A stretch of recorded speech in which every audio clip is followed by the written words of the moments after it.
వచ్చారు. డబ్బులు ఎక్కడున్నాయన్నారు.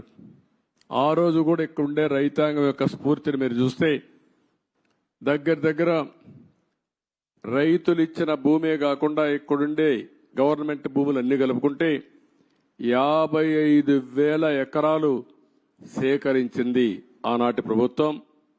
దగ్గర 29,000 మంది రైతులు ఒక్కరు కూడా కోర్టుకు పోకుండా స్వచ్ఛందంగా ముందుకొచ్చి మేము రాజధానికి ఇస్తాం, మాకు ఒక ప్యాకేజ్ ఇమ్మని ముందుకొచ్చారంటే ప్రపంచానికి ఆదర్శం ఇది.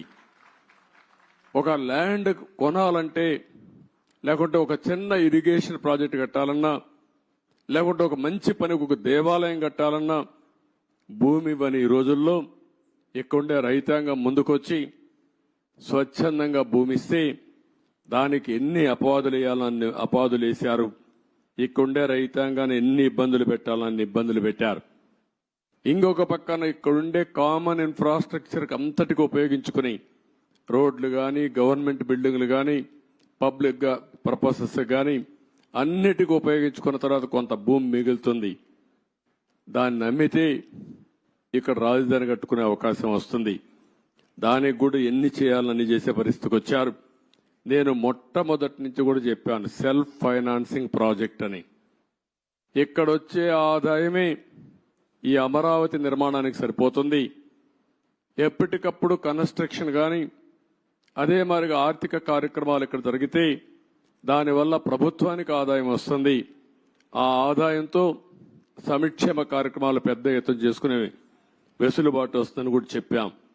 ఏది చెప్పినా ఒక దురుద్దేశంతో పెట్టుకుని ఈ రాజధానిని పూర్తిగా నిర్వీర్యం చేశారు, అపహాస్యం చేశారు, విధ్వంసం చేశారని చెప్పి కూడా నేను మీకు తెలియజేస్తున్నా.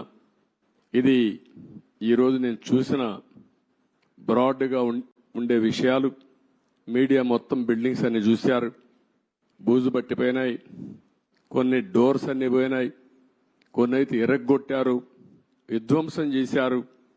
ఎన్ని యాంటీ సోషల్ ఎలిమెంట్స్ చేయాలో అన్ని కార్యక్రమాలు.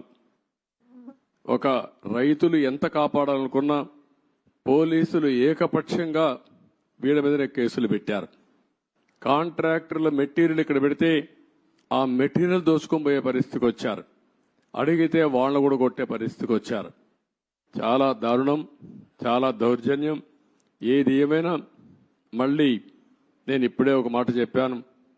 ఒక పక్కన ప్రజలతో చర్చిస్తూనే ఎంత నష్టం జరిగింది రాష్ట్రానికి ఆ విషయాలు చెప్తూనే మొత్తం ఇక్కడ చూస్తే బ్రహ్మాండమైన బిల్డింగ్స్తో ఎక్కడికో వెళ్లవలసిన ఈ రాజధాని ఈ తుమ్మంతా పెరిగిపోయి ఎక్కడికక్కడ బిల్డింగ్లు వేసిన ఫౌండేషన్ కానీ, కొంత కన్స్ట్రక్షన్ కానీ కమ్మేసే పరిస్థితికి వచ్చింది. ముందు ఒక మాట చెప్పాను, ఒక టెండర్ పిలిచి రాజధాని మొత్తం ఈ తుమ్మ చెట్లన్నీ తీయండి, కనీసం ఒక క్లారిటీ వస్తుంది, ఒక విజిబిలిటీ వస్తుంది. అంత లోపల మనం అంతా కూడా ప్రజలతో చర్చించిన తర్వాత ఏం చేయాలో అవి కూడా ఆలోచిస్తాం. ఒక దుర్మార్గమైన వ్యక్తి చేసే విధ్వంసానికి అమరావతి బలైపోయింది. రాష్ట్రానికి తీవ్రమైన నష్టం జరిగింది.